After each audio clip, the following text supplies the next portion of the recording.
I need you to think about this carefully, how you're wired, okay? So why is it that we are lazy, as an example? What's the upside of us being lazy? Okay, say that you know that thing that makes you not want to get up? Now, if you let it dominate you, that's bad. But if you didn't have it at all, what would happen? You'd be like this.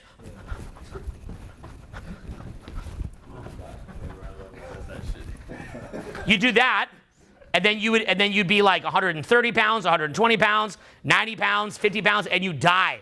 It's an energy blocker so that you'll only use your energy if you think it's super duper important.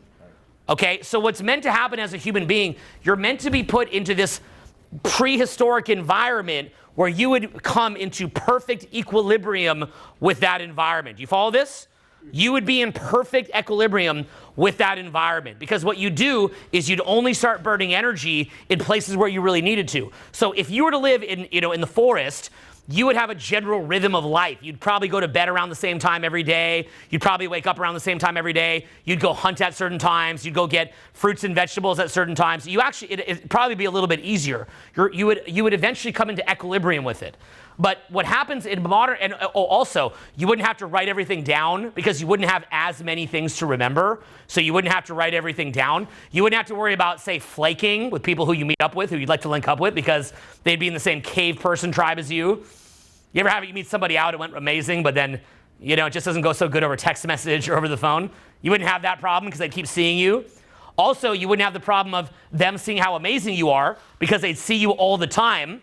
So they'd see who's the leader and who's not the leader. They'd be seeing it ongoing. You wouldn't have to go approach anybody or attract anybody. They would just either think you're good or you're not based on what they're seeing on an ongoing basis.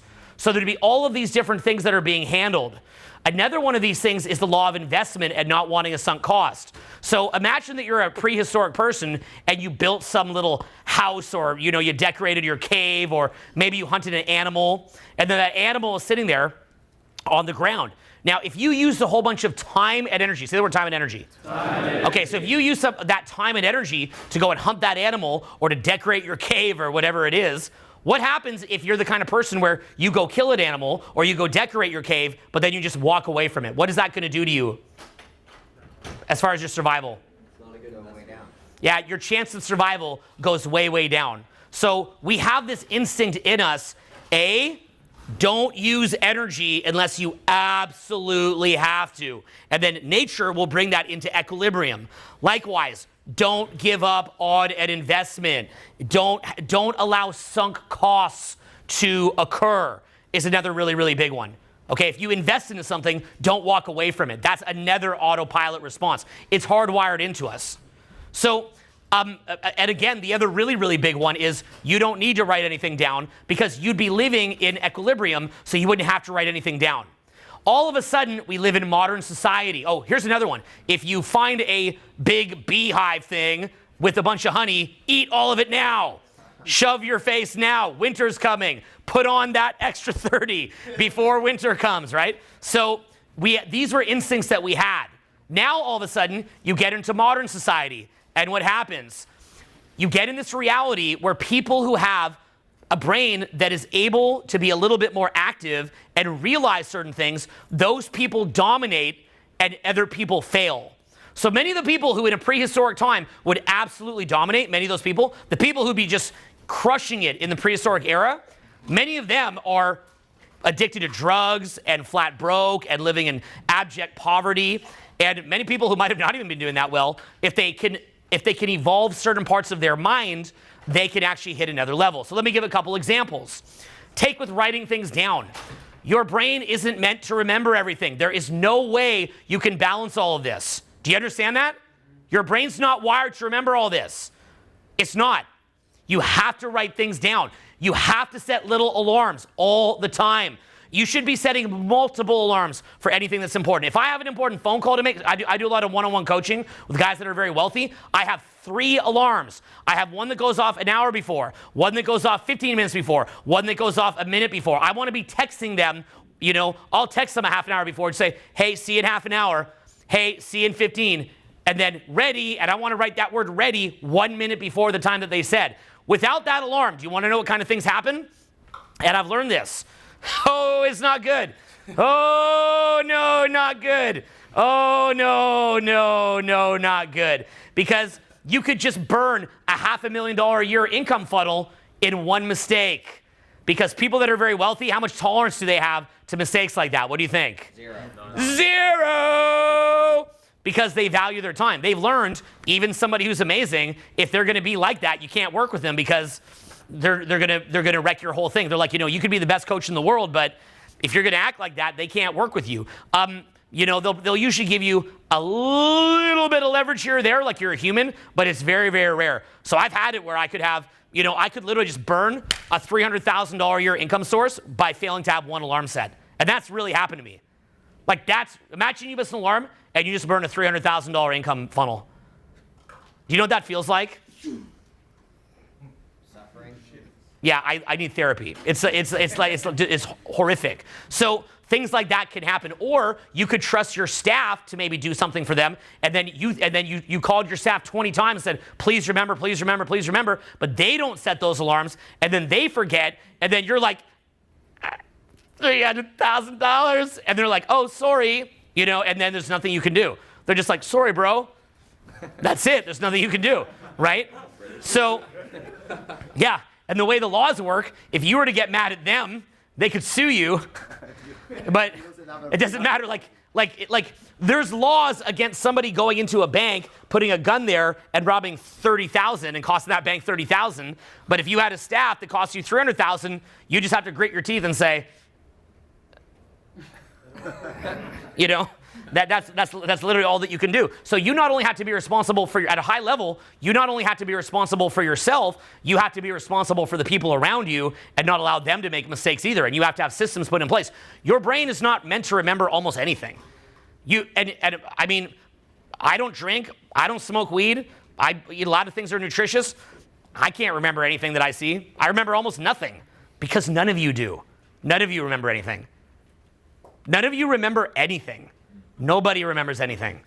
Nobody does, because that's not how we're wired. So people who get ahead, they write things down. They continually write things down. They make success inevitable. So whenever I have different ideas, if you were to look inside my computer and I'm having different ideas about videos that I'm going to create, those videos are not going to come to me always in just one giant flash. Those are going to come to me over time. So if I have a thing like this, that could be written over a week, all little ideas that I have, and then I'm jotting them down in my phone, in my laptop, and then you'll see me sit down, and then I start shaping them and sorting them out and organizing them and testing them in different sequences, and then doing little rehearsals and seeing what's going to go where and how to unpack different ideas where, and so on and so forth, to get to the point where then I can become like what you saw yesterday, where right off the dome, I've got this sequence thing out that I've built for you. Okay, that's if I'm doing a tighter type of content that I do at paid events. At my free events, I go improvise in most cases. I actually went off the laptop at this event here in New York, which is very rare for me. But in 99% of them, I do improvise. But for something structured, that's how I do it. And I do that in my paid events. They're very structured and they're very dense. So again, let's look over this. The mind is not wired to what? To remember anything. How do you beat that? What else? Set alarms, okay? Likewise, the mind does not want to lose what? Energy. Okay, so knowing that, we have to learn how to motivate ourselves. This is a major, major factor. And I know all of you are feeling this.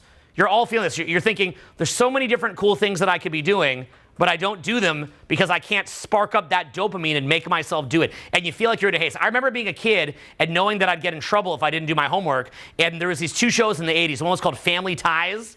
Another one was Cheers. Another one was Growing Pains. And actually the father of Robin Thicke was the star of that, funny enough, a guy named Alan Thicke. So I remember being a kid and I'd have math homework and I know that I'm gonna get shamed and I'm gonna get in trouble and all these problems are gonna happen the next day at school if I don't do it. And I used to sit there thinking, why can't I make myself do this? It's weird. I know that tomorrow, like whatever upside I'm going to get from watching Family Ties and Cheers, as good as, because I like them, they're good, but whatever upside that I'm going to get is not nearly matching the downside that I'm going to feel tomorrow, where I'm nervous on my way to school, I'm nervous in my class, I feel low self-esteem in my class, the whole thing sucks, and I'm going to have a problem with that. but I'd still not do it. And I'd still be a failing student. And then it would mess with my self-esteem. And so do you realize how much your self-esteem is being messed with because of this energy thing? This one simple area of not knowing how to motivate yourself is going to be messing with your self-esteem and your self-confidence in ways that you can't even begin to imagine. Most of you here have incredible talents, incredible gifts, you're smart, you're interested in content like this, so clearly you want to go a lot deeper, you have a higher standard for your life, but you know that you're just failing on this ongoing basis. So that's the same thing as firing up your energy. Another one is investment. We don't want to give up on a sunk cost.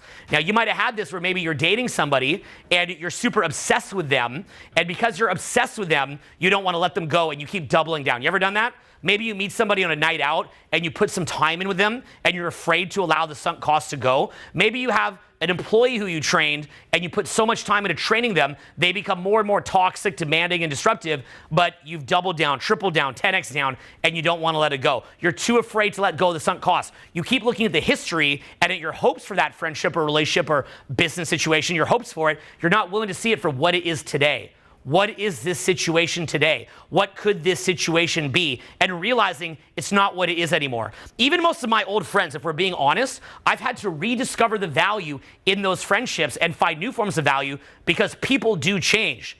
Think about that. Take me and Julian and our friendship as an example. That has tremendously evolved. What do you think me and Julian's friendship was based on a decade ago? Very different things than it was today, right? You know, our lifestyle back then was we were in Hollywood clubs 5 to 7 nights a week. We were going out. We were like, you know, the biggest little trolls and having fun and doing all this crazy stuff and basically just like pretty much our day-to-day mentality was how can we be the biggest idiots known to man? Like, it's like, how can we be bigger idiots? Like, how can we just be the biggest idiots in the entire world? It was pretty much, you know, we would just tease each other, make fun of each other, clown each other, go out to the bar and then do that to everybody else. And that's pretty much what we were doing, right? Until it maybe got a little out of hand.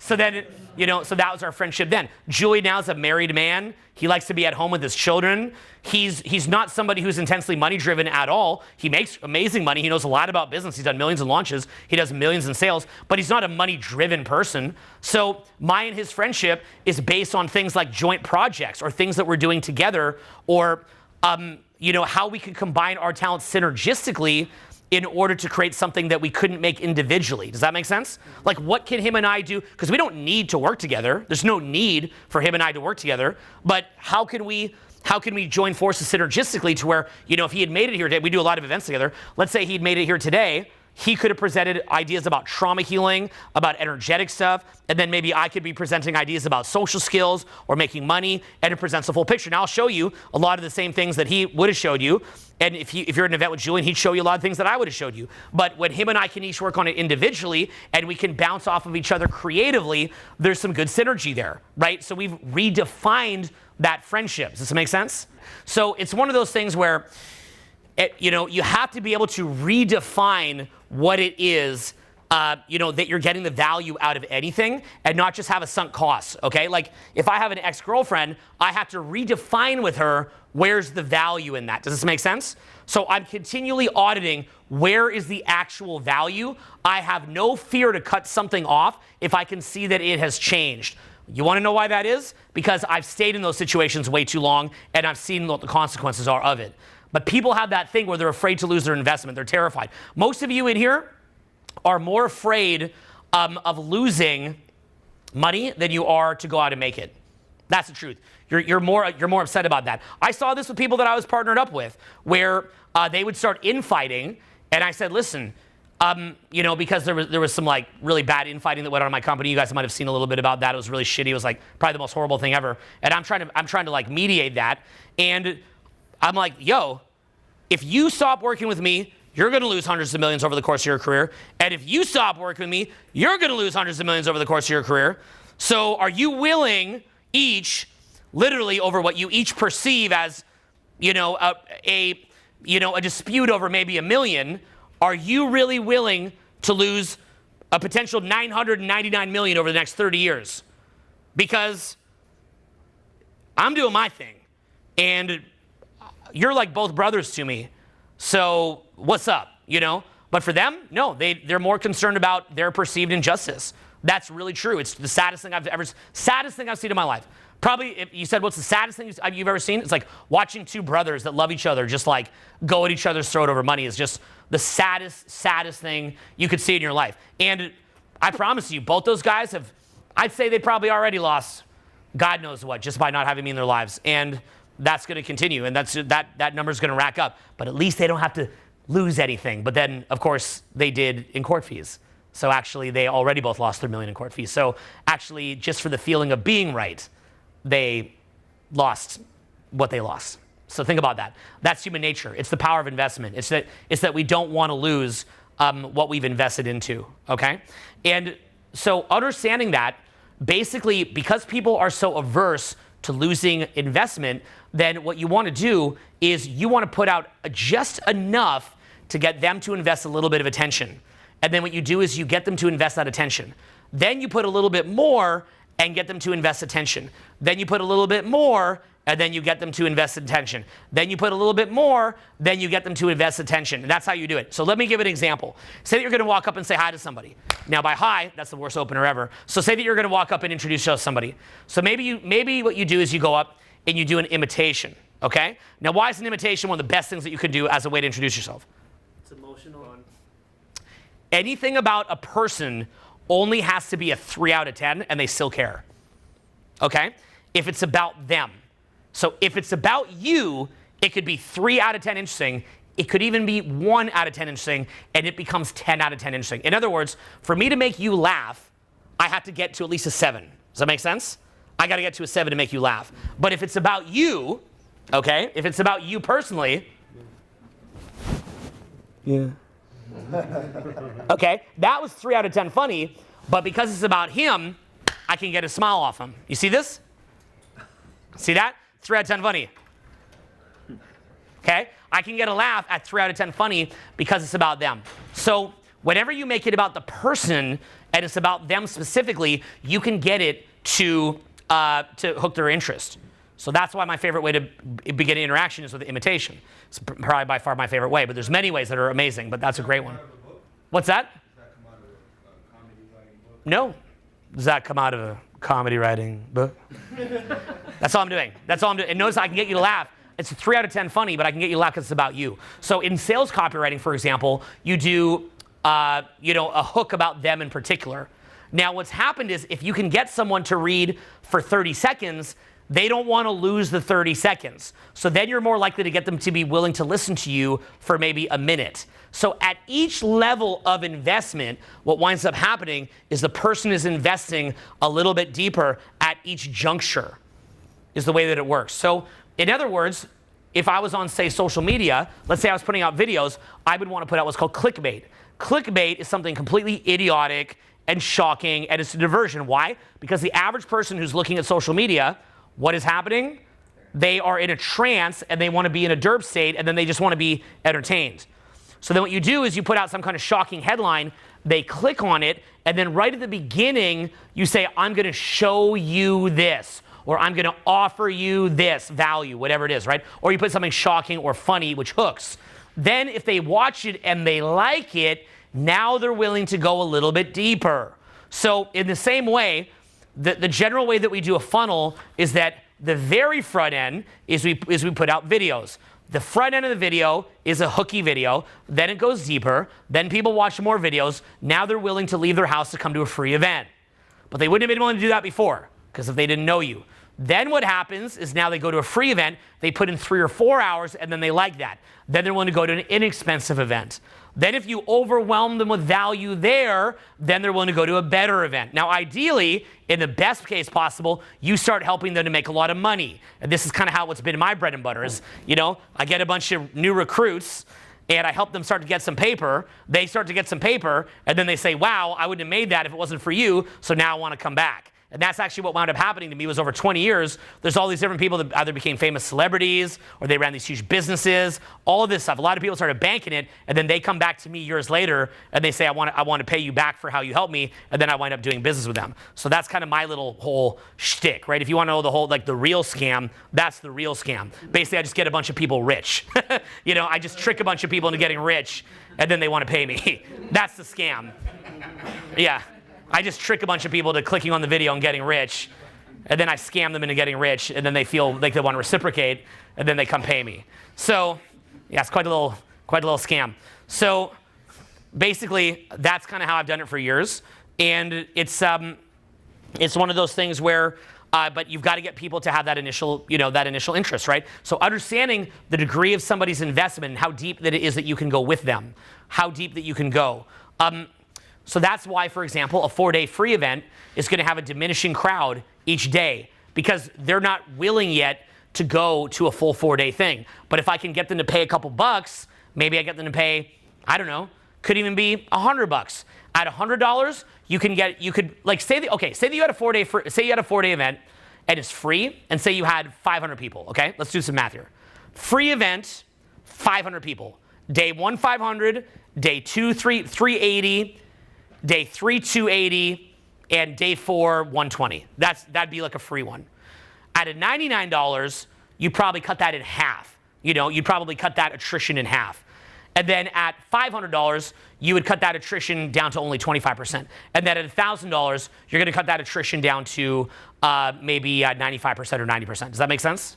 Yeah. You follow? Yeah. Right? So that's kind of how you think of it, right? So there's things that you can teach at free, there's things that you could teach at 100, there's things you could teach at a couple hundred, and there's things that you could teach at 1,000, and there's things you could teach at 3,000, right? The event that you're all at here, pretty inexpensive event. So if I were to take you out in the field right now, and I said, hey, go talk to them, if you're nervous, you're actually gonna say no.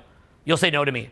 Many of you in here, if you're nervous. Some of you here have experience with it, so therefore you wouldn't say no, but there's some of you in here who have never done it, and if I said, hey, go say hi, you'd say, I don't really want to, because it's not expensive enough. Now you triple the price of this event, and I say, hey, go say hi. You're gonna go say hi. You're gonna be like, you're just gonna go do it. You're gonna be running around there like a chicken with your head cut off. I'll be like having to restrain you. You'll look like a pit bull, like trying to get a steak or something like that. So that's the thing. It's the power of investment. So once you understand that, like I've had relationships where I was the one spending all the money, and I was investing because I really love the person. And then later, like say we broke up, and then later we got back together. And then when we got back together, I try a different approach, and I get them to spend all the money on me. And I'm not doing that because I want their money. I actually don't. I think it's weird for me to accept that money, but I would do it to see if I could turn around the dynamic of the relationship. Sure enough, I've seen that work. Once they start spending money on you, they love you.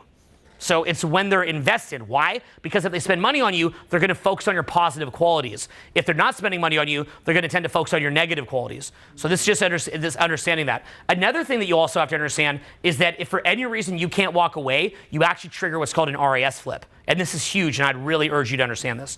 So repeat this after me. The inability to walk away, triggers an RAS flip. So what that is that human beings, we have our reticular activation system, which is our selective focus. We tend to focus on some things and we block out other things. We tend to focus either on value or a threat. So what winds up happening is that if we have it to where the person who we're dating or working with knows that we have other options, they will tend to focus on the positive in us, and they will tend to be afraid to walk away because they know that you can immediately go to somebody else. But as soon as they know that you have no other options or that you rely on them either for income or for intimacy or whatever, it doesn't matter if it's men or women. It could be, another man who you're working with. It could be a woman who you're dating or vice versa, whatever. And the behavior will be very, very similar, actually. Very, very, very similar. So I could be, say, dating somebody, and initially it's this really good vibe, and it's like you're in love, and everything's so positive. But then, let's say that you were actually dating a bunch of other people, they're going to treat you amazing. But then, as you stop dating those other people and you go exclusive, and then maybe you haven't gone out and socialized in a year and a half or 2 years, so now you've lost all the other people you're dating, you've lost all your female friends who you could have dated, you've lost your social skills, because let's be honest, learning how to initiate conversations, that's a skill, let's be real, right? That's a skill that just like the gym, you lose.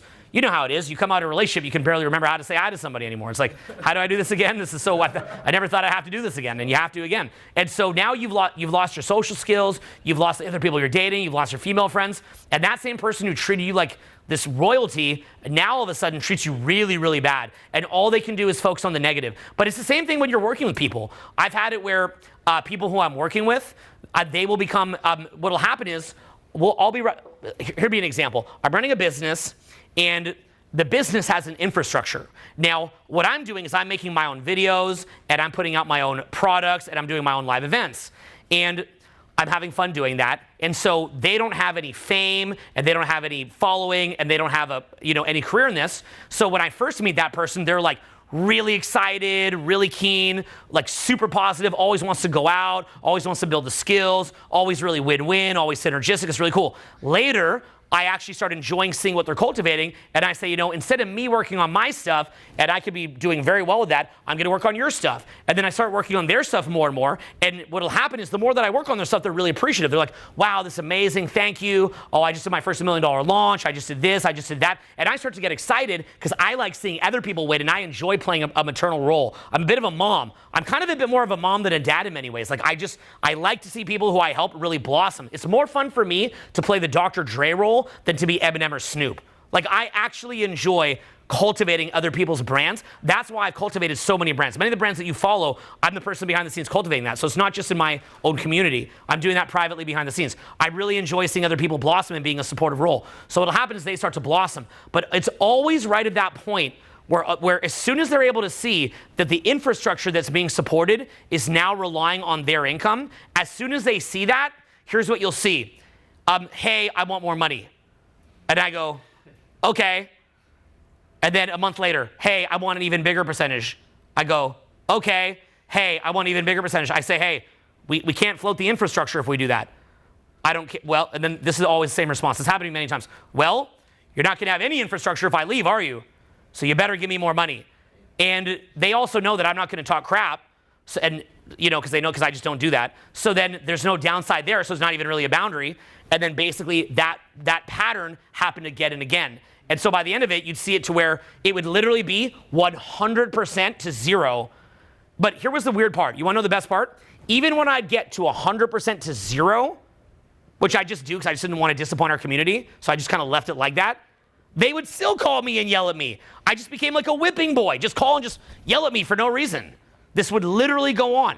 So when I saw that pattern, I realized, wait a minute, this is because what I was doing, my mistake was I was allowing my infrastructure on the back end to be reliant on certain people.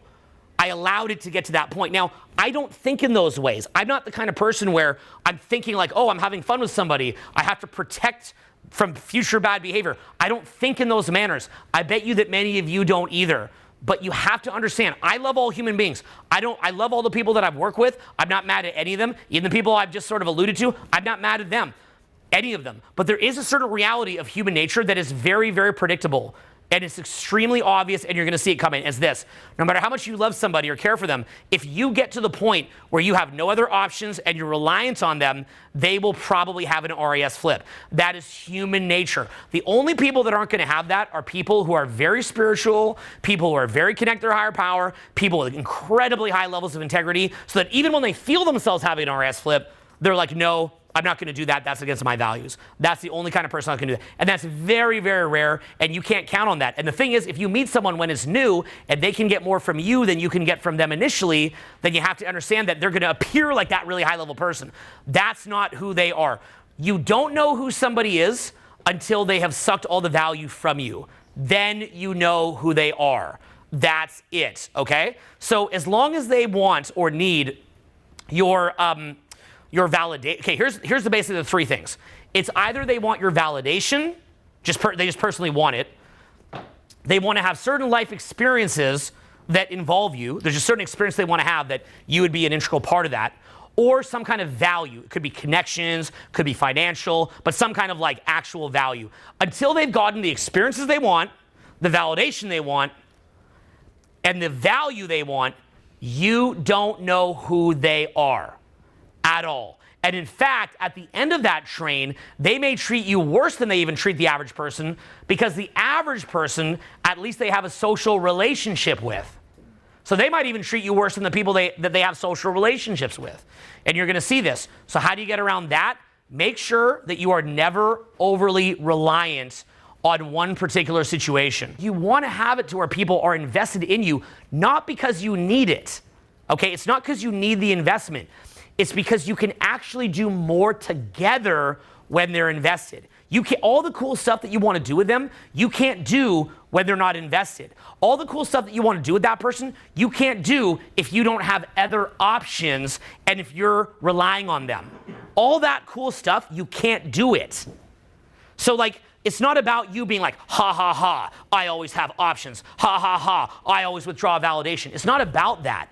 It's that it's not that you need that. It's that all that fun, cool stuff that you could go do, the only way that you don't need to make sure that you have those options available is if, again, you're with somebody who is very spiritually elevated.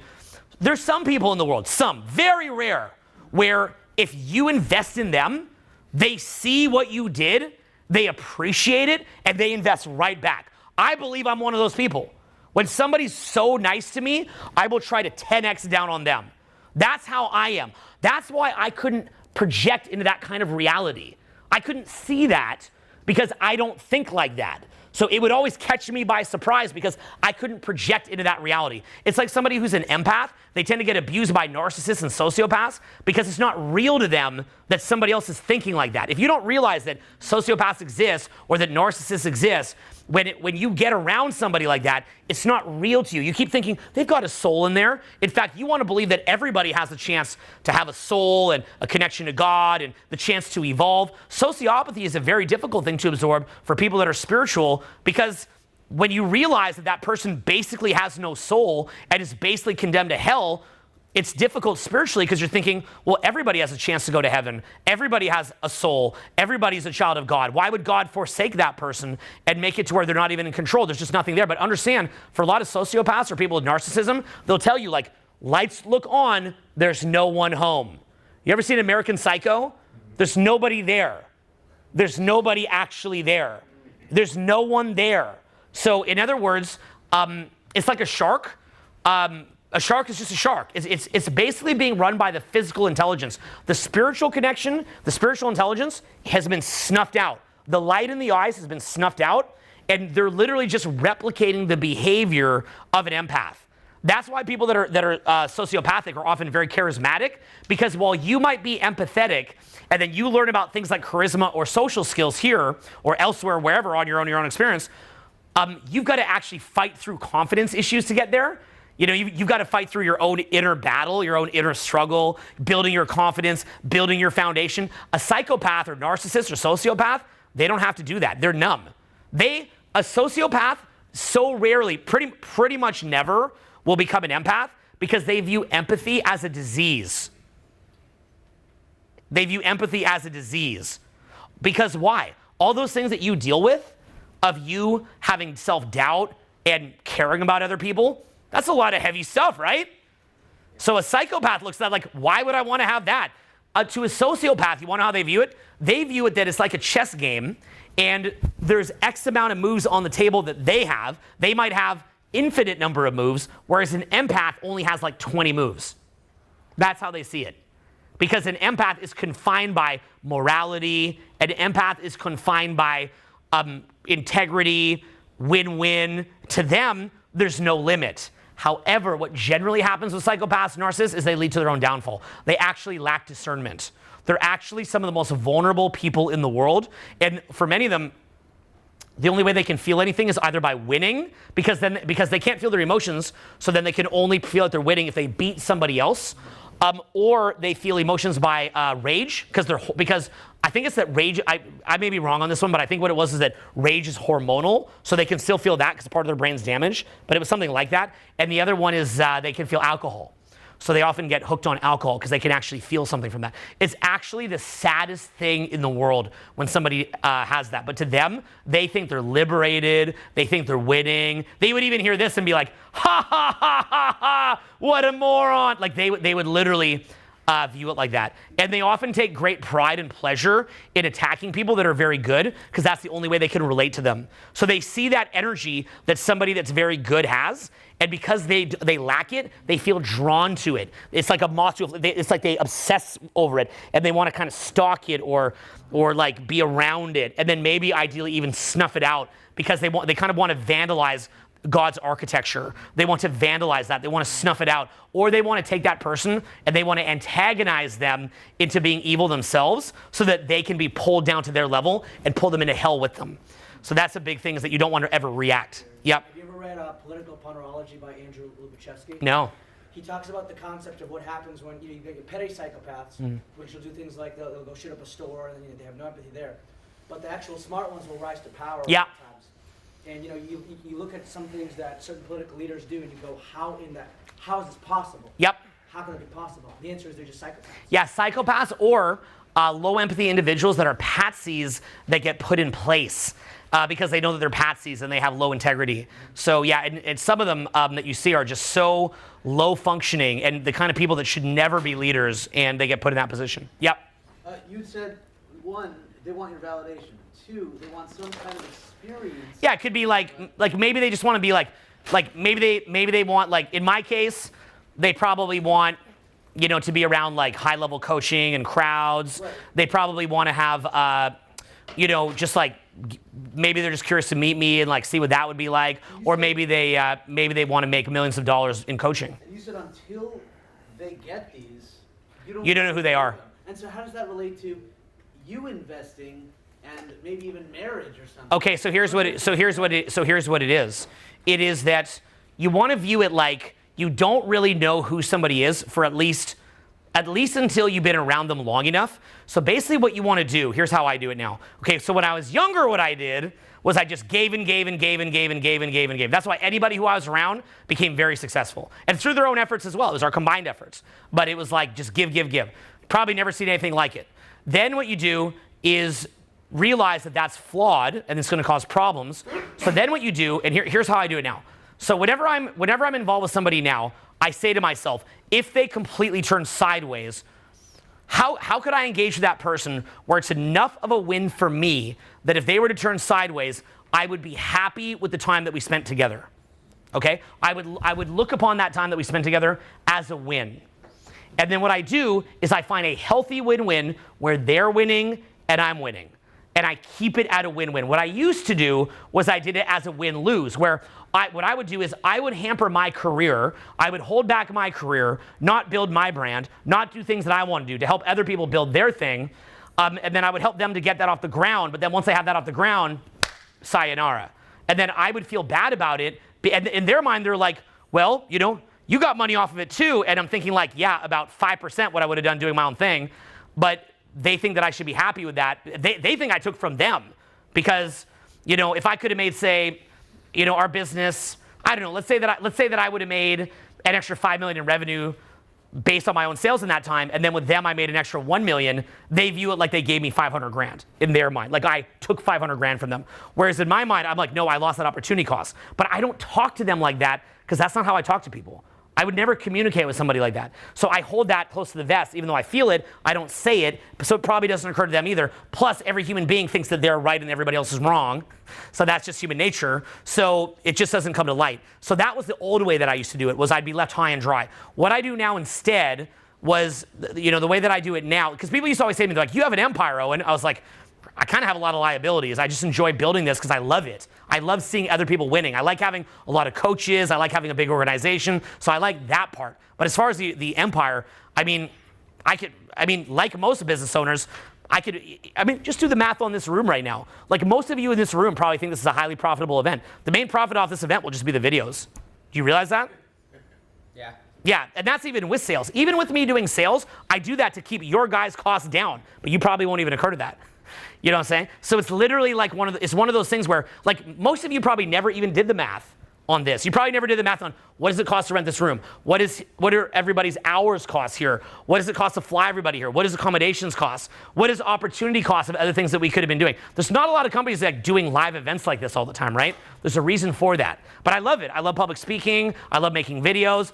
You know, why do you think I've been here yesterday slamming down on the gas? Like today, I'm pretty beat up. You can probably tell I'm pretty beat today. But, you know, why do you think I slam on the gas that hard? My pay was being allowed to do some dope-ass videos those and to be able to do some public speaking. That was like my pay. You probably don't, that never occurs to most people. The average person not running a business thinks that people running businesses just make profit hand over fist. There's expenses in businesses, but most people never think about that. They're like, what's those expenses? Like, just like throw up a website. Like that's literally what they think. That's what everybody will say. So then from there, what I trained myself to do, I trained myself to see it differently to where if I'm gonna engage with somebody, if for whatever reason they never talk to me again, they never return a phone call, they talk crap on me, never talk to me again, at least I had a positive net experience and then I could walk away from it. But here's the funny thing, because I monitor that, I don't get over-invested, and then people don't sense that I'm over-invested, and then now I haven't had a single person do that to me in several years. You see the difference? Thank you, man. Yeah, and here's the other thing too. Then what you do is you almost want to view it like a lily pad that you can kind of like bounce off of, but you don't necessarily have to plant roots with. So in other words, I don't mind if some people are not long-term. I don't care. But now, the way that I have it is if somebody wants to be deeply involved with me, they have to prove it to me. It's not me doing it for them. I'm not going to do all that investment up front because what I found was if I'm not careful, my good intentions of just who I am as a person, just being a good intended person, that comes across wrong. You ever heard the expression, no good deed will go unpunished? Right? It's like, I'm investing because I just enjoy it. I just love creating things. I like seeing people win, but other people will interpret that like I need something from them or I want something from them or that they can bully me around. So this was me coming out of codependence when I was younger. There's a word for this called codependent. So I grew up as a codependent. And codependence can also be confused with spirituality because spirituality is about giving. So then you read something like the Bible talking about giving or Eckhart Tolle talking about giving, and then you think that's spiritual, but you don't realize that could also be codependent. So part of being spiritual is that you also have to win too. So I have boundaries now. And anybody tries to mess with my boundaries, they can't get past it. Like literally, I'll be nice. But if someone goes back, like I know exactly where my boundary is, where I'm like, this is no longer good for me either, and I'm not going to go there. And I'm not. But here's the best part: if you're an empathetic person who wants other people to win, that's how you help them win. It didn't help people win when I just loaded them up with all this stuff. It didn't help them. By the end of it, they would always have an RAS flip. So it didn't actually work. I'm the kind of person where if somebody invested in me, I like that. I'm like, oh, someone's investing in me. I want to reciprocate times 10. But that's not the majority of people. They're not thinking in that manner. So you can't just if you think like that, you can't put that on them. So here's the basic pattern. Look, people who are generally poor and to be honest, kind of losers, and I'm not hating on them, I'm just being honest, like where they stand in life, they generally don't want to give anything, right? They're like, no, I'm not going to give. I just want to take. Those people are known as creeps. Then you have people who just want to give. That's called codependent. Then what you have is people who have a healthy win-win balance. That's called healthy and win-win. Later, and this is the final paradigm that I'm not going to cover here, is where you go back to just giving. But what you do is you give so much that you stagger CTA points in this complex web on the back end. So what would be an example of that, which is this is over here, there's not probably a single person here ready for that. An example of that would be like Google. What they do is they give. You're just take until you need them. And then what happens, then they have all these little kind of subtle CTAs on the back end though. Your data, just you clicking on ads. Mostly your data and you clicking on ads is like huge, but all sorts of other things too, right? So that's where you go back to just give. But you're not just this codependent, just giving without thinking. What you're doing is you're creating deep relationships with those people, and then what you're doing is you're creating webs on the back end. So like an example, as far as thinking creatively, it would be like this. Say that somebody was at a free event and they wanted to come to this event, but they're flat broke. Where could I get value from that? Let's say somebody's at a free event. Where could I get value from that at a free event? If they say they wanted to come to this event and they're at a free event, but they couldn't afford to come here, what could I do to get value from them? Testimonial. Could be good, but I have a lot of testimonials. What else? Have them help set up the room or do Help set up a room, maybe. But, another one? Say, go get 5 friends. They call that, in sales, they call that turn a dud into a stud. referral. Yeah, referrals. Basically, people that are flat broke, referrals or social proof. Say that word, referrals. Social proof. Right? So at the free event, they fill bodies in a room, which creates social proof and authority. And then if they want to come to a paid event, bring 5 people, they come to a paid event. Anybody want to come to a one of my trainings? You can't afford it. You want to bring 5 people? Bring it on. I'm totally happy to do that. Just let me know. So that's the main idea, is that you can always find value somewhere. So that's kind of, hitting to like the next level. Next level past that was if you were God and then you just gave and gave and gave, but you were like the sun or something, you just gave endlessly. But that's like probably not what we're looking to do. Yep. CTA points, what does that mean? CTA is a call to action. They have to pay? Oh yeah, I mean, if you said right now I want to do a training, you went and grabbed 5 friends that could afford it. Of course, right? Who wouldn't take that? Because you're doing, that's hard work. Like lead generation is real work. Like that's actually a lot of work, generating leads. I mean, there's a reason why, if you look at our business, like so many people make commentary on our videos. You know the reason why. Like they'll tell you like, I just felt compelled to make this video for you, to help you. Like, no, you're trying to get our search volume, right? We have a lot of search volume. So that's hard to do. It's expensive. It's probably been $50 million in work and 20 years of hustle to build the search volume that we have. Well, of course, people are going to make videos about it, try to get ranked in the search engine. Why is that? Because leads are expensive. We used to have it at free events where people would rent out rooms above our free events, and they would run around the event saying, hey, the next event's upstairs. Yeah, because they do that because it's incredibly expensive to assemble groups of people. It's very, very, very, very expensive. There's a reason why Google or Facebook is so rich. They spy on your phone as you're talking, they hear what you're talking about, and they send that lead volume to different businesses. That's an incredibly hard thing to do. It's actually highly unethical when they do that, but there's a reason they're doing it. So, so generating leads is one of the hardest things in any business. You all know that. Most of you in this room probably have some skill that if you had the leads, you could be super rich right now. Am I right? Yes. Most of you in this room, if you just had all these leads, you'd literally be super rich instantly if you just had the leads, and then if you know how to sell it. So by the way, as a side note, so lead generation is one skill that is at a very high premium. It's kind of a little bit rambly here, but some good points, and seems like you're all kind of following along. The other really good skill set is CTAs, understanding how to do sales. So if you just, like for me, I understand sales very well. So if you ran like a kitchen company and you said, hey, I have an audience of people that are interested in kitchens, could you come close for me? I could say to you, you're gonna give me half the money. And you'd say yes. You wanna know why? Because an experienced closer is gonna probably get about 20 times what you can get. So because of that, I mean, I'm gonna know I'm gonna know how to do upsell, downsell, cross-sell, funnel sell. It's like I'm gonna, and I don't have that spiritual blockage of receiving that 99.9% of people have. Call to action. Yeah, call to action. Because you have to understand, like people will see me doing sales videos and they're like, and they'll say like, I don't like it how you keep saying to buy. Like I'll keep being like, click the link, click the link. Do you ever see me doing that? Yeah. Do you want to know what the swing is on a heavy CTA versus no CTA? You're thinking, oh, if you put out, like, I don't like that video where you say click the link. I just want more like a friendly video, like how Apple or Coca-Cola does it with like a polar bear.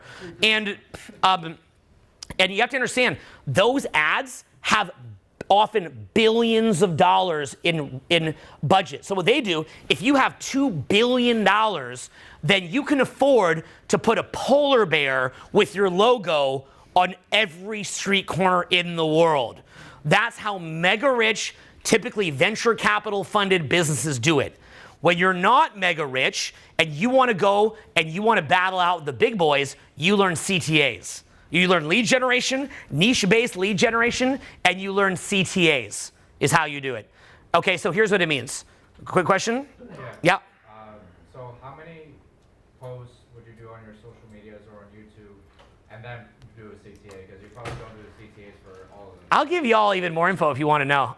You want me to go deeper? Yeah. I can. I'm a little bit rambling. I'm a little bit off of the course curriculum here, but I'm happy to do it if you want. All right, I'm going to show you guys like the deal. You ready to learn like the deal? Yeah. All right, here's how it works. Okay.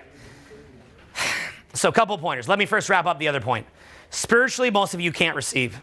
That's most of you.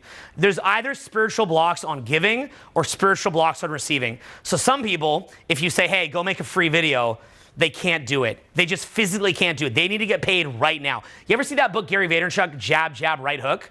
That's because spiritually, a lot of those money-grubbing corporations couldn't psychologically process Gary V's way of doing social media, which is just to add value. They couldn't handle it, right? They're like, some like old, corporate CEO, used to doing things off television. They love TV. Corporations love TV because you can force people to watch the ads. Because there's only 3 channels back in the day: NBC, CBS, and NBC, ABC, NBC, CBS, ABC, and a bit of Fox, right? So there's like 3 to 4 channels back in the day. And so you're watching your favorite sitcom, you're there for half an hour, and they can just buy the airtime with venture capital, and then they can make you watch it. That was called interruption advertising. Interruption advertising. And so interruption advertising is where you could just interrupt people. Now, that worked when there's like 3 or 4 channels, and you didn't have competitors because you couldn't have as many niche-based competitors back then. At most, they could do it through mail. They could do mailing, or they could do like Avon type stuff or Amway type stuff, where you create these multi-level marketings or things like that. That's kind of how you did it back in the day. So a lot of the old school self-help companies, they did a lot of this, companies like Landmark maybe, they would do it where you would come in the course and then they would get you to enroll your friends. And they really press you to enroll your friends. Well, you want to know why that is? Because if you didn't enroll your friends, their business is literally over within a month. Think about that. If for 1 month they don't get everyone to enroll their friends, there's no internet back then. They can't afford TV ads. The whole company would be dead in the water. That's why it's like, you're like, you go to some of the landmarks, you're like, wow, they really getting you to enroll, right? I should probably do that. But they're really getting you to enroll. Why? Because that's the only thing they can do. But when you have social media now, all of a sudden, interruption marketing doesn't work very well. So I would have friends in my entrepreneurs groups that work with companies like Gunther Renker. Do you know what Gunther Renker is? They created proactive skincare. They did Get the Edge with Tony Robbins, I think. They did a whole bunch of these like really, really famous ads that you've probably seen.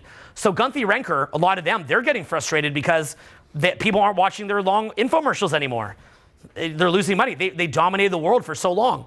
So knowing Gunther Renker, they're so adaptive, they probably figured out the internet by now, but this is when the internet was coming out. And so people from Gunther Renker would come to me and they would ask me for advice. Now I'm like this dorky little self-help coach, but they're asking me for advice because they're like, I love how you just, get out there and you make your videos and like, but like how much money do you make per video? I'm like, I don't, I literally, 95% of the videos I put out the whole year is building up maybe to 1 launch. Think about that, right? So spiritually, the companies hate it because they're spiritually takers. So they hate having to just make video. Free event. Look at all the free stuff that we put out.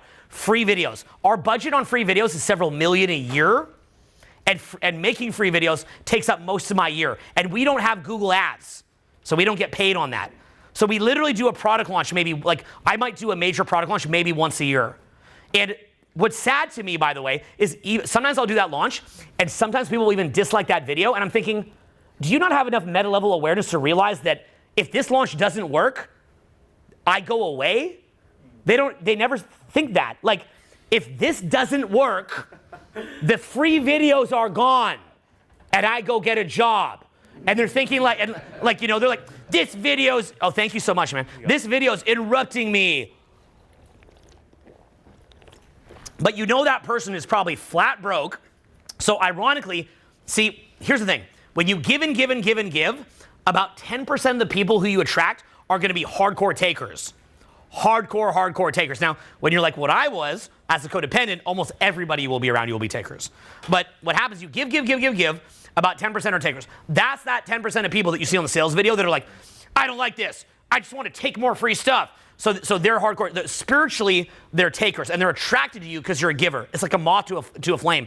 They're attracted to that, but they're very unhealthy. They're almost spiritually dying. Okay, so big corporations also like TV because they can be faceless.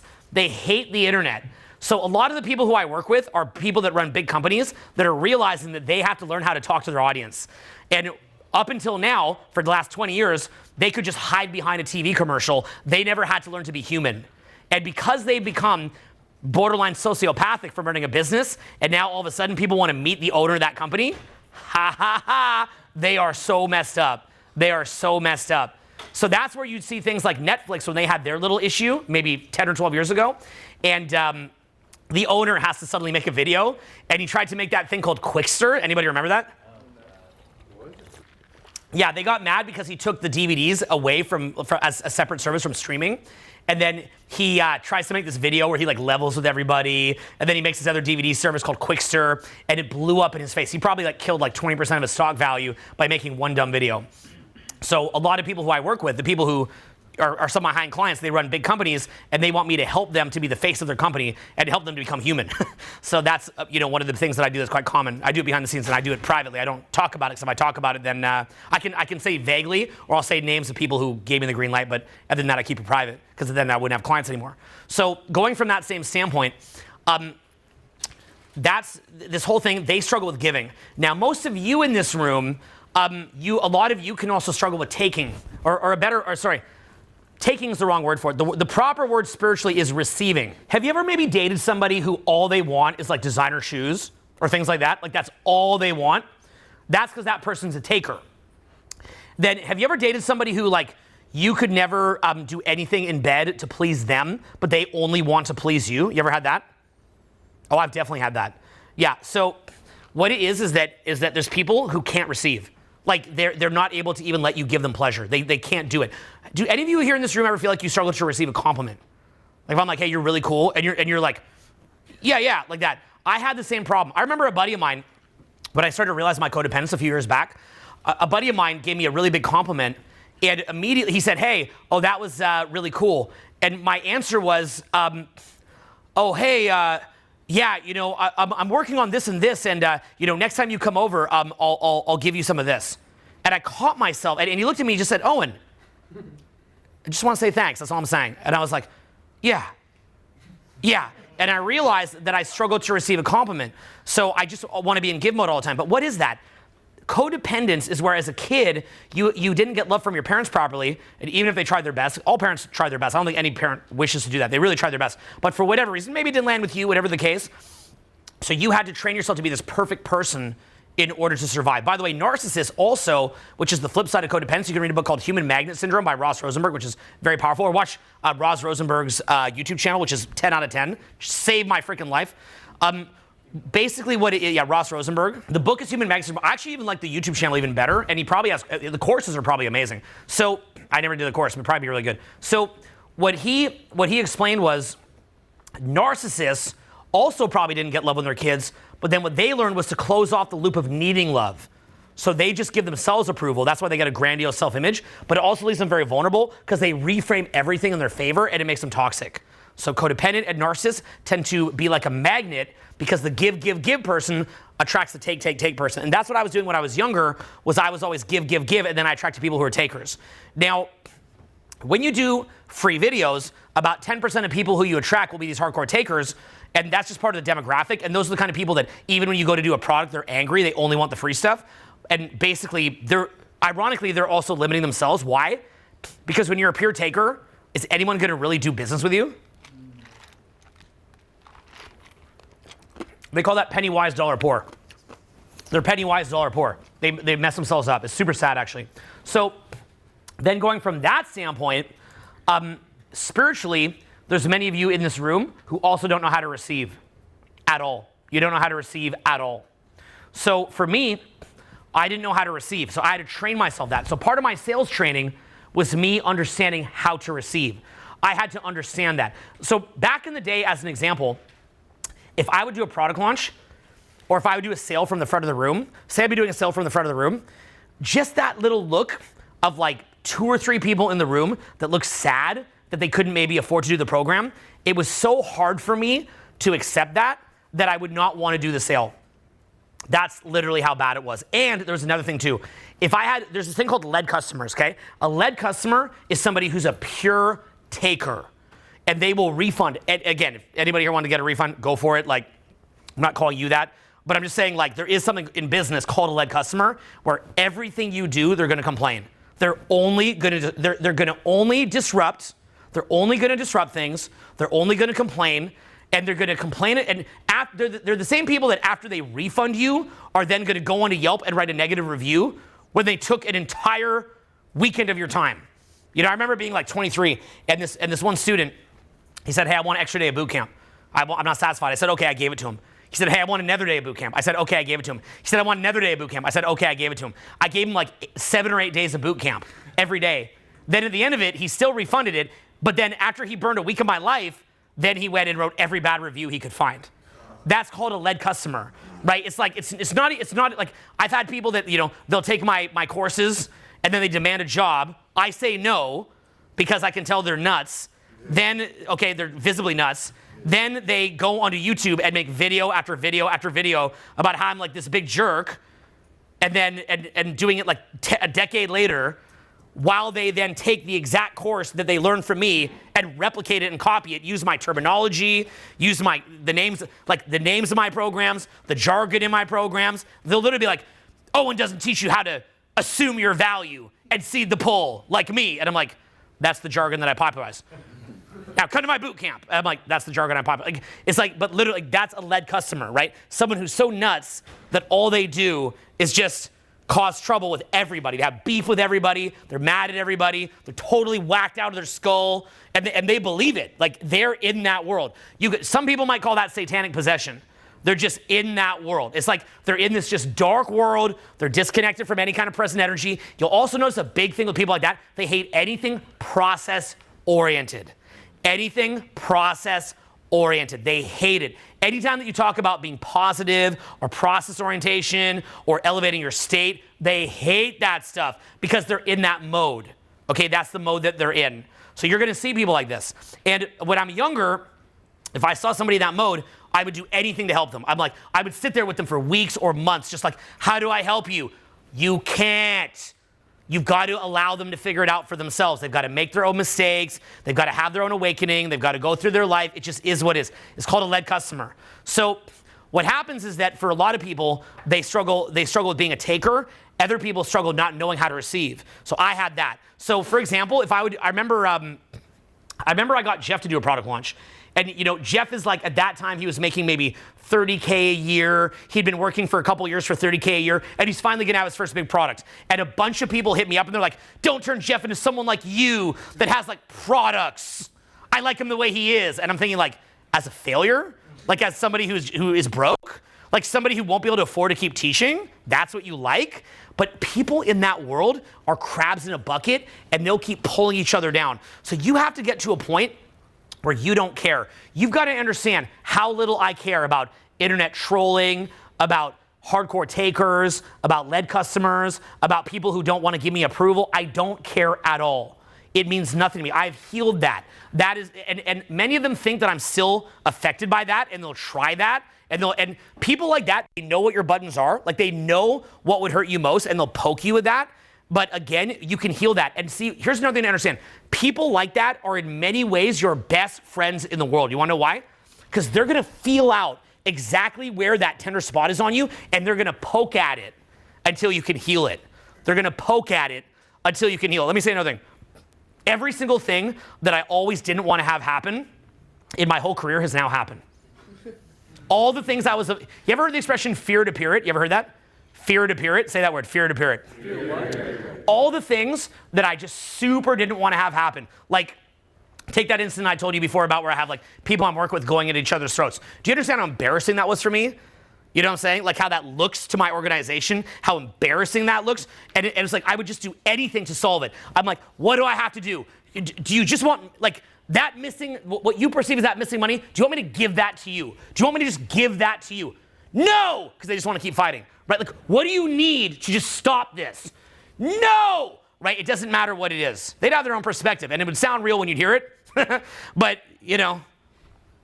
I'll leave it at that. So, going from that standpoint, these are the kind of things that terrified me. They terrified me. But almost every single nightmare thing about losing approval or anything that could have ever happened in my career has happened now. It's just anything you could think of that's like embarrassing, that would hurt your ego, that would push on your wounds, that would push on your shortcomings. That's happened now. And what you realize is you have to heal that. Not knowing how to receive is a light level mental illness. Not knowing how to give is a light level mental illness. People who can't give, I don't know if I'd call it mental illness. Maybe I'd call it neurosis. I don't know what I call it. It's a spiritual condition. Some people spiritually cannot give. Some people spiritually cannot receive. So that was a big thing for me. Now, I'm very, very tuned into that. If I go do a free event, I will go do 3 or 4 hours of presentation, and then I'll make an offer. Then I'll go do, that offer will last 10 minutes, but I'll make an offer. Then I'll go do another 3, 4 hours of presentation. Then I'll make an offer. Give, receive. Give, receive. Give, receive. Same thing, you go out to a bar or club. Any of you ever do it where you go out to a bar or club and you talk to someone and talk, and then they really like you, and you want to say, hey, let's go eat, or let's go to an after party, but you don't want to do it because you don't want to break rapport. You care too much that maybe you ruin the vibe. That's a mental condition. That's you saying, I'm going to give and give and give and light up everybody else's night, but I'm not going to go enjoy my night. In the same way, however, there's people that are creepy, that don't want to give value. All they want to do is just sit there, and they want to just try to take, and that's called a creep. A healthy person is able to give and receive. But you remember I said, like Google, there's that higher level paradigm where you give a ton on the front end and have all these CTAs on the back end that are like webs? That's the higher level, because maybe you say, you know what, I'm going to do a party. You give at some huge party. Everybody comes, but you make all these business connections, you make all these friends, and you wind up dating like 30 different people. You gave a ton away, but you get a lot back too. However, you can also do parties where you got used, right? But a party where you did it properly, there's all of these, you'd almost call them intangibles. It's like these intangibles. Like, let me give a challenge to you. By me doing free videos online, yes, I also am able to do a product launch once or twice a year, but what is it also, oh, and by the way, take a pause. Really let that sink in, that my whole business is me investing into making free stuff with the hopes that once or twice a year people will reciprocate. Think about that. Think about that. Do you know what that's like? Let that land. Every employee that I have, every member of my team, my whole hopes and aspirations when I go do that launch is tied up in that. If that doesn't pop, what happens? I go away. I go away. And I've done this and lived like this for 20 years because I've never had a failed launch. Every launch I've done has smashed it. Every single one has exceeded expectations. I've never not hit the mark. I always exceed the mark, every time, okay? But imagine living like that. I don't have any guarantees. I don't have any guarantees. It's a powerful way to live. Quick question, but I want to keep going. Yeah, just to decide, what do you think are your love languages? You're talking about. Well, let me keep going. Okay, and let me give an example too. What I would have done in the past was I would have answered that, but because it's tangentially related.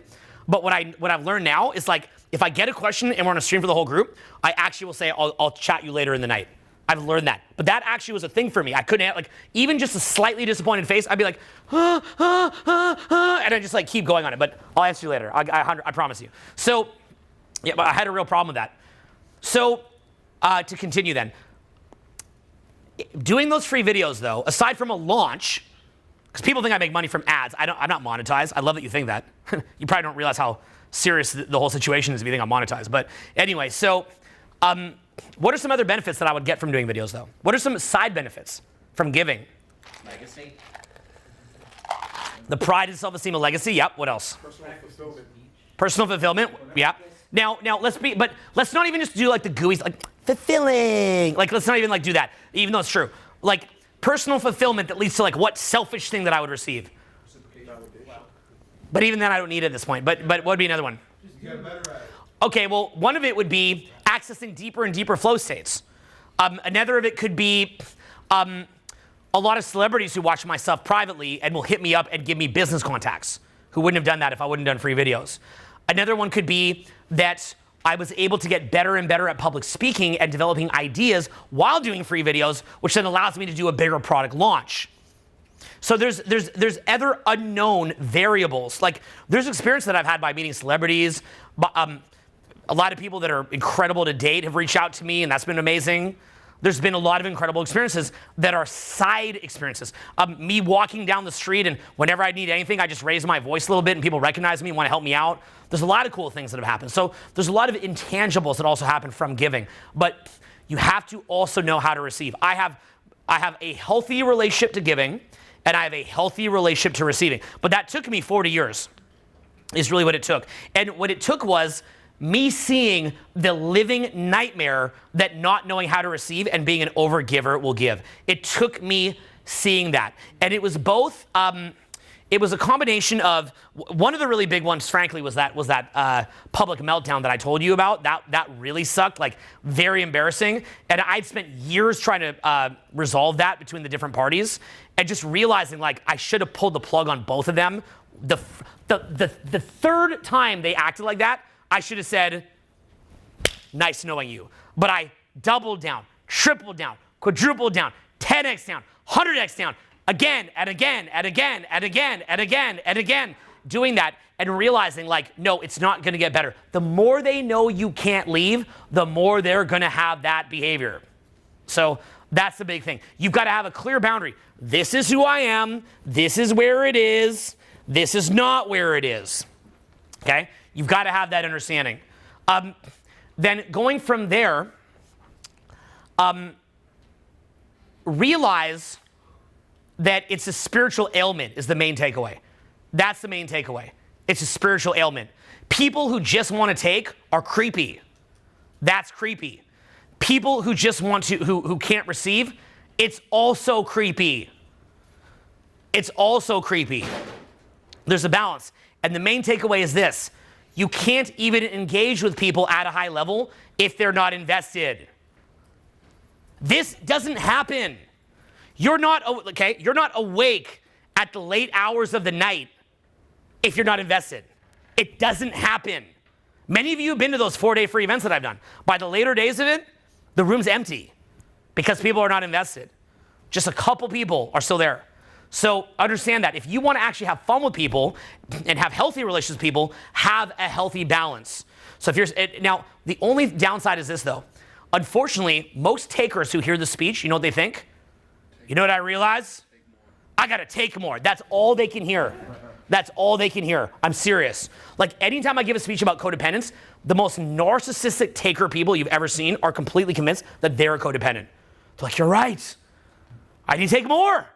You know, and they can't perceive it. But the idea of being a giver is that if you're a taker, let's say that you give 80 and the other person gets 20, everybody will want to deal with you. So it's like 80, but you get 20, but you get 20, 20, 20, 20, 20, 20, 20, 20, 20, 20, 20, 20, 20, 20, 20, 20. That person that wants 80, what do they get? 80.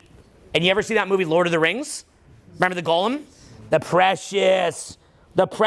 This is all, you'll see over time, you'll realize this is all spiritual. It's a spiritual thing. There's something in your spirit that is either wounded and just overgives and can't receive anything, or there's something in your spirit that just needs to take all the time but can't do it. And at its core, you want to know what it is? It's that you can't get present. That's what it is. Somebody who's a taker, they struggle with getting present to the moment. They struggle connecting their higher power. So they need to take because they're in scarcity, because they're disconnected. Or somebody who can't receive, again, they think that they get their power from others. So it's actually a manipulation. The overgiving is an unconscious manipulation. You're giving, but then people assume that you want something from them, is what it is. So that was probably my downside of my critique for myself is like, why did I need just to make everybody else rich, but I couldn't make myself rich? Why did I need to do that when I was younger? What was wrong with me doing that? Why didn't I give them the space to kind of, to earn it and to do it on their own? I didn't give them that space. So that happened with that incident. The other, it was someone who I dated at one point, and I remember I was dating all these different people and it was going really amazing, but this was one person I really liked, and I just way overgave, and this person lost interest in me. That really sunk it in deep for me. That was like a knife in my heart. It was like, that was like the hardest thing for me to absorb. It was like, that just crushed me, you know? Because I'd been dating people for a number of years, and I was like, I met somebody I really, really liked, and they liked me as well. But what happened was, I use words like they because if I post this, if you say anything negative, they can make nightmares. But anyway, so, yeah, that's how bad it is. But y'all let it happen. So going from that same standpoint, I've been fighting this to the ground. So going from that standpoint, yeah, but this other person does it. Yeah, they're putting themselves at risk. So basically what it is that they didn't really, like, I'm looking at my life and I'm like, all these other people who I'm seeing appreciate me because I'm not giving away my power. And then this one person I have so much more in common with, I'm giving away my power. And I saw how much they didn't care. And I remember I treated this person so well, and I remember the last time we were in each other's presence, talking to each other, or no, probably the second last time. No, maybe it was the last time. We're walking down the street, and I say, I don't know what'll happen with me or you, or with me and you, but I hope that at least I gave you a model that men can be really good and that we can, really treat you at on a really high level. Because I felt proud of that. I was like, I really was proud of myself for how well I'd acted in that relationship. And I remember this person said to me, oh, other people have treated me like this before. And I was like, yeah, and I didn't mind someone doesn't want to date me or something. That's fine. It's all good. But it was just. I wasn't mad at them, actually. I was mad at myself. I was like, I literally spent the last several months making this my top priority. They hit me up, they need an Uber, instant, need a pickup, instant. Anything they need. I might as well have just been called a VIP concierge at that point. And I just remember thinking, I'm dating all these other people who I just lay back. I call them at 2 a.m. and they come over and it's epic. And then this is the person who's the least interested in me, but it's the one who I'm the most interested in. Why is that? Because it's always the person that you like the most, who you're the super committed to, that you overgive, right? And then what winds up happening is that you push them away. So I pushed them away and probably harmed their life. Did she give anything back to you? It wasn't nothing, but I wanted a long-term relationship. I wanted a really deep relationship, to build something together. I actually wanted that. If you have the insight you have now, you would have made her invest more, and it would have probably still. Let's put it this way. I wouldn't make anyone do anything, but I would have provided the space. Okay. Yeah, I just provide the space. I would have allowed the space. I would have been aware that I'm not making us closer by behaving in that manner. That's not making us get closer. That's pushing us apart. And if I would have just been and initially they were super invested. So literally, all that I would have had to do was the same thing I always do. It's the same thing I've done all these times. I would have just done that, done, right? And they were super invested at the start. I was the one more laid back, and then I kind of got pulled into it. I liked their investment. I was actually kind of won over by their investment. But then how it's like a seesaw. It flips, right? Because they were so good. I was like, oh, I really like that investment. So I love that. And then it kind of, I had a soft spot for that. So then I made more out of it than it was. And then that was a wake-up call for me. But it was something that really, I actually got over it very quick. When I saw, I just woke up one day and I could just see it so clearly. It was actually after that comment, I've been treated like this before. And I was like, it was just it all just became clear. And then, in 1 sec, and then. I've been treated like this before, I haven't. I have. Yeah, I've been treated like this before. And that's impossible, first of all, because the way that you all know how I am, right? When I get locked in on something, I'm tunnel vision, So this was me with complete, utter tunnel vision for a long time. I'm actually glad that I got out of that, because if I'd stayed in it, I probably would have just kept helping too much, probably would have consumed too much of my time. So I'm actually glad that I got out of it. But every relationship after that now, it's the exact opposite of that. I'm super chilled back. I leave a lot of space to invest. I just enjoy myself. I don't give a lot of thought to it. And it's so different. The other one ever come back because she really realized that no one did treat her as well as you? The funny thing is every single ex I've ever had has come back. Yeah. And the thing is in her case, I didn't return the phone call because I knew I'm like a drug addict. At that point, I'm literally like a drug addict. I like this. I'm too into this, and I'll always overinvest. I don't trust myself not to break that pattern of over caring. I just don't trust myself. So I just didn't return the phone call at that point. It usually doesn't end too well for the other party in those cases because they had a good option and they didn't take it. So going from that standpoint, no, it was them who it was my fault. Because I triggered what? What did I trigger by being overinvested? What I trigger? I triggered the RAS flip. That's what it was. They're not able to perceive what it was that was happening because I'm triggering the RAS flip. This person did nothing wrong at all. I was nothing but nice to me. I'm the one who was weird, not them. Mm-hmm. Well, do you think that overgiving in some cases is actually beneficial? Because sometimes maybe you just want to filter out that person that's going to have an enormous amount of integrity and still support you. No, because I've done all that. It never works out. There's not a single case in my life in 42 years where I overgive and then the person's like, thank you. It's always they think you're this big jerk because you attract the wrong type of person. You attract takers. You attract, it's like, you ever heard the concept of turning a prince into a frog, right? So it's, you'll take someone who even is good and you'll turn them negative by doing that. But again, the big joke here is every taker who hears this is like, that was the most inspiring thing I ever heard.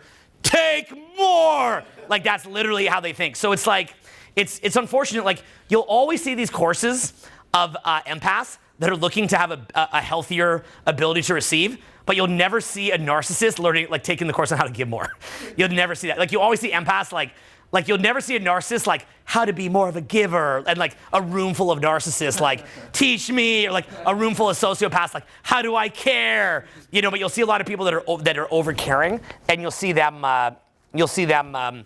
like in these classes, like how to like have boundaries and how to like receive more. And you'll always know all the main codependency teachers, we all look the same. We have this very raw look of just being gutted. That's what every, like if you look at like, if you look at Ross Rosenberg, if you see him, you can tell he's telling the truth. Like, you can just see he's just been gutted. Like, you can see, like, he looks like this war-hardened veteran who just like overgave and he's just been gutted. I have a bit of that. Like, you can tell I'm like you know what they call that, a highly sensitive person? I have that. Like, I really feel others' pain, and I really feel their, like, even from like earlier the question that you asked, like, I've had to like, that'll loop in my mind, like, I didn't tell him my love language. Oh, what if I hurt his feelings? And like, literally that will loop in my brain and loop in my brain. And it got to the point that my staff, a lot of my staff members would come to me and they would have to say to me, like, if you can't learn to fire people, I'm gonna quit. Like, a lot of my staff members did that for me, or would say that to me, because literally I wouldn't fire anybody. People would steal stupid amounts of money, and like my team would go to fire them. I'm like, why are you doing that? Like, probably we caused that by not being nice or something. Like, I was literally like that. It's because, and give me one sec, it's because a healthy person, it's like, this is you and your space of health, and like, this is the behavior that you're cool with. And at each, here's what it is. At each, you want to think of it like, do you have a pencil or no? Okay, so you want to think of it like, it's like, here's you and your healthy space, right? And then that's like a boundary. And then what you want to have is like chunks of value on the outside like that, okay? Little chunks of value. Now what that does, so that's the value, right? Why is that? Because if you don't have value on the outside, there's nothing to draw people to you, right? So the value here, let's say it's a bar club. It could be you're fun, you make them laugh, you share stories, entertaining. You're not another one of those people like, hi, what's your name? Where are you from? What do you do? You know, it's like you're actually like good vibes, share stories, etc., right? Then from there, if they enjoy that, then what they get here is like a little bit of time. You know, maybe like some, you know, jokes. You know, maybe vibes. Then, in here, might be like, you know, friendship. It's like upside down. Okay, then from there, could be like, you know, intimacy. I've never, okay. Okay, then from there, could be like seeing each other like a lot, like dating. Then from there, could be like, you know, relationship. And at each level, you give more value to each, right? And you freely give value. But see, what I would do is I would take all this and I would just put it all out here. And then now, what is this? Empty. Empty. And then there's no stable structure there. It just unravels. There's nothing to receive. So you get the life sucked out of you. It will suck the life out of you. But a narcissist, they would be, and I've actually never drawn the narcissist, so now this is my first time, so bear with me. I'm going to invent this. Let's see. Narcissists. Like a vacuum with like just tape, right? Okay. What that would be, maybe, I don't know, like, yeah, it'd be like, take, then everybody runs away, but then they still just try to grab it, you know, and just drag it in, And then, I don't know, this would be like all like dense or something. But then everything's trying to run away. Like everyone's like, run, run, run. But whatever little bit they can get. And then of course like, then there's like some stupid little codependent called Owen. And I'm like, they need help. It's not their fault. It's probably my fault. Then I like jump in and they're like, argh. So yeah, I don't know. My mom is so proud right now. This is got my first year yearbook. So yeah, so that's the idea of like giving and receiving, right? So really even a funnel in say business is the same thing, right? It's like free video, then maybe jump on an email list, jump to a free event, inexpensive event, right? So it's really that same pattern of like give, but then also have a boundary. These faceless corporations, they just want to buy airtime and make you watch it, not have to be human. They want to kind of take ha ha ha.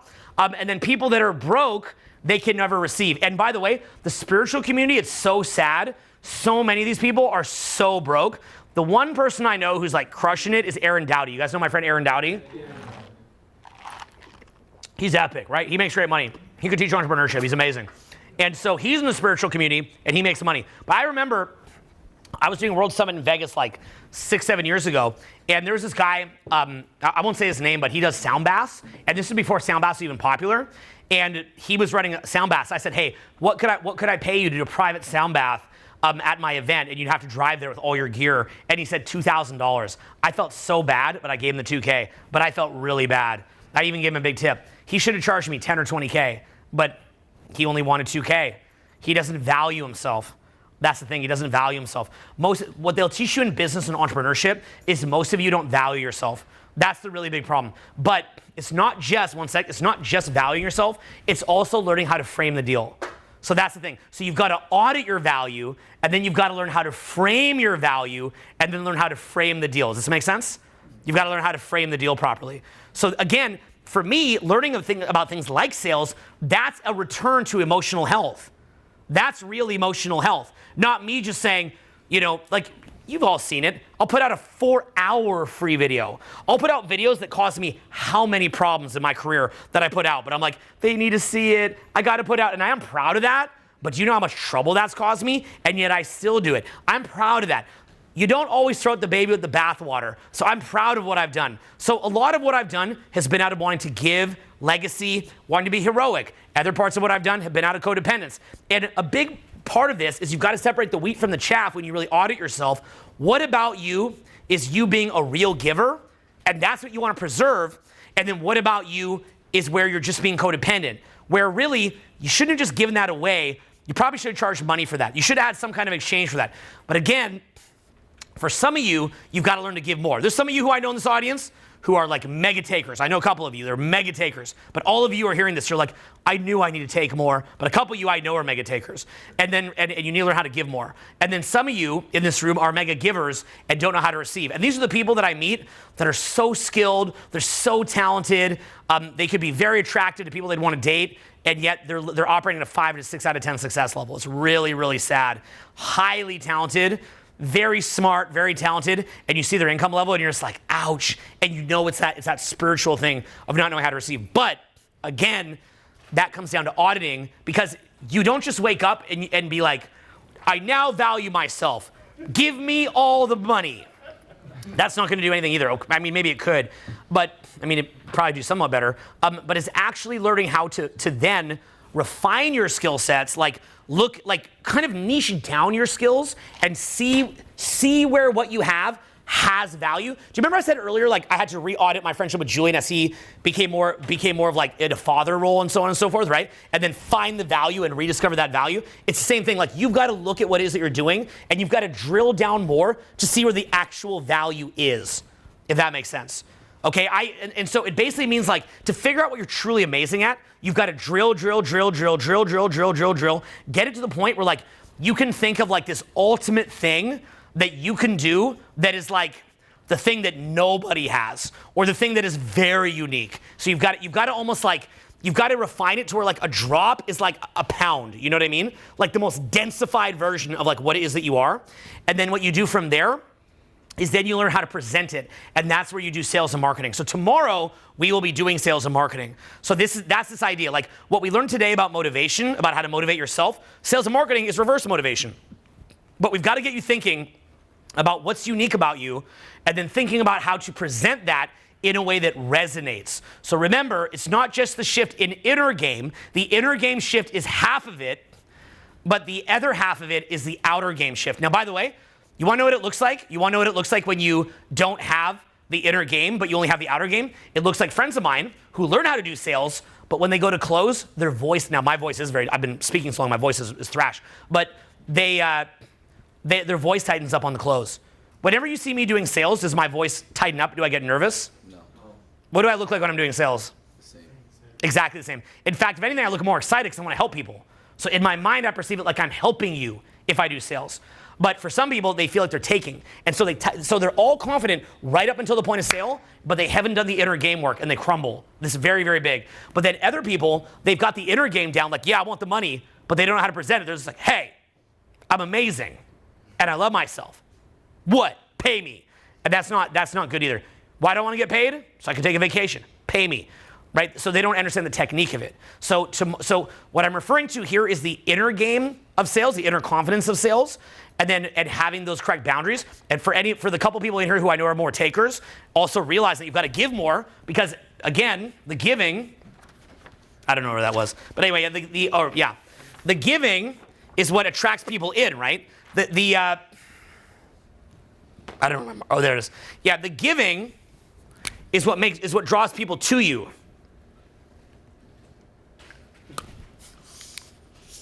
It makes them go to you, right? Because what are we attracted to? The sun, right? We're attracted to value. We're attracted to people who are attractive. We're attracted to air. We're attracted to food. We're attracted to value, right? So the value is what makes people attracted to you, but then you have to have a boundary. It's the same thing with when you go out to the bar club. You're talking to somebody. Value, value, value, value, value. Tease. Value, value, value, value, value. Turn this way. Revoking a value. You see that? They need to feel some kind of a boundary. There has to be a boundary. If I just go like that and there's no value, even though that's kind of funny, they're like, whatever, right? If I'm just like, like that, no boundary. Instead, fun, boundary. You see that? That's how it works. That's what adjusts the RAS. That's what makes the RAS flip in your favor. That's what makes the RAS flip in your favor. You have to, if you don't understand that, the RAS has to twist in your favor. Look, if you're somebody like, if their RAS flips in your favor, they look at you and they're like confident, funny, charming, intelligent, witty, good energy, leader. When their RAS goes against you, it's like hairy, stinky, ugly, weird, creepy. You're the same person. Every single thing I just said here applies to everyone in this room, even to women. Also hairy. You know what I'm saying, right? Just to shave it. You know, so it's like, so literally, yeah. No, I mean, same with you, right? No. Let's even go deeper. The whole frame that you have with that is a frame that was imposed on you. You don't even realize that. Oh, yes.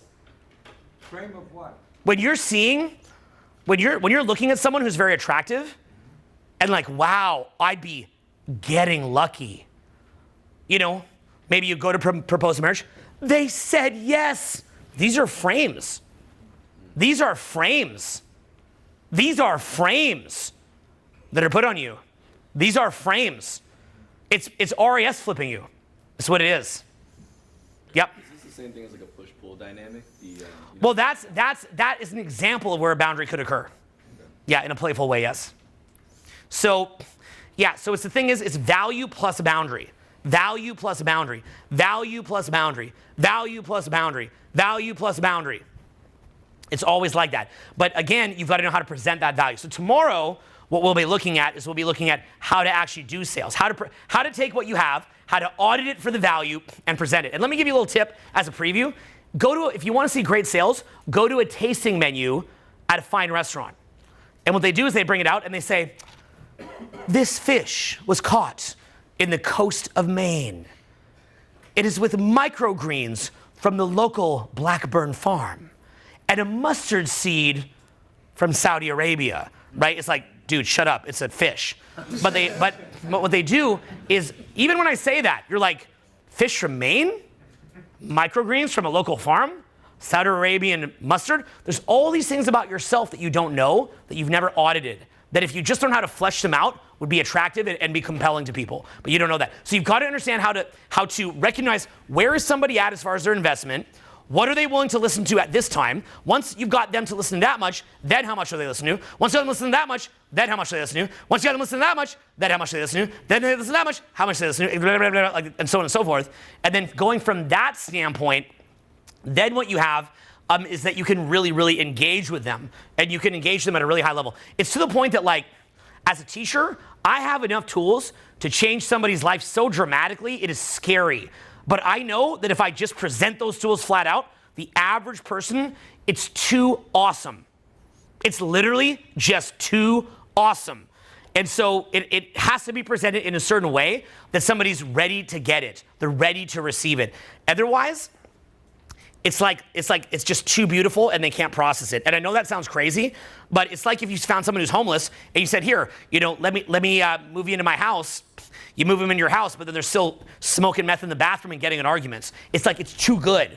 So you have to prepare them and prepare their mind and prime their mind for that kind of a success. You've got to lay the foundation for success. Most of you in here are still learning how to lay that foundation for success. Most of you in here are about a 2 out of 10 for how much success foundation that you can have, even with us banging on you for days now, banging on you, banging on you, banging on you, banging on you, and like we're just chipping away at it. But my version of a 10 is very, very high.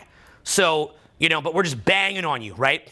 But we're beginning to make you, it's like Neo in the Matrix, like he's starting to believe, like he can fly, he can bend the spoon, but he's like, right? And he doesn't believe yet. So it's like, we're kind of just banging on you here, right? And so we're kind of, putting you through this. So just getting you thinking of that. But you'll see it, like, even as you start getting more and more success, your friends and family, you'll show them this stuff and you'll remember what I said. Like, you'll be like, look, try this. And they're like, oh no, that's stupid. Like that, because they're not mentally ready for it. And they're not invested. They're not invested. You're going to see. Yeah, it's like really crazy stuff. Okay, so right now it is 1 o'clock in the morning. And I'm kind of timing my voice here to last just barely till the end of the event. So I've got a couple people I'm going to take out tonight. You guys know who you are. And everybody else, I suggest either go out or go to bed would be another good idea. And tomorrow's going to be a very, very long day. There'll be a lot of information. And we're going to be focused a lot on things like sales, like you said here, and also a lot of things like release work and about how to actually make inner shifts to where you even would be more open to that kind of success and laying more of that foundation. So, you guys have fun? Yeah. Thank you very much for being here today. I really appreciate it. Nice. Thanks, guys.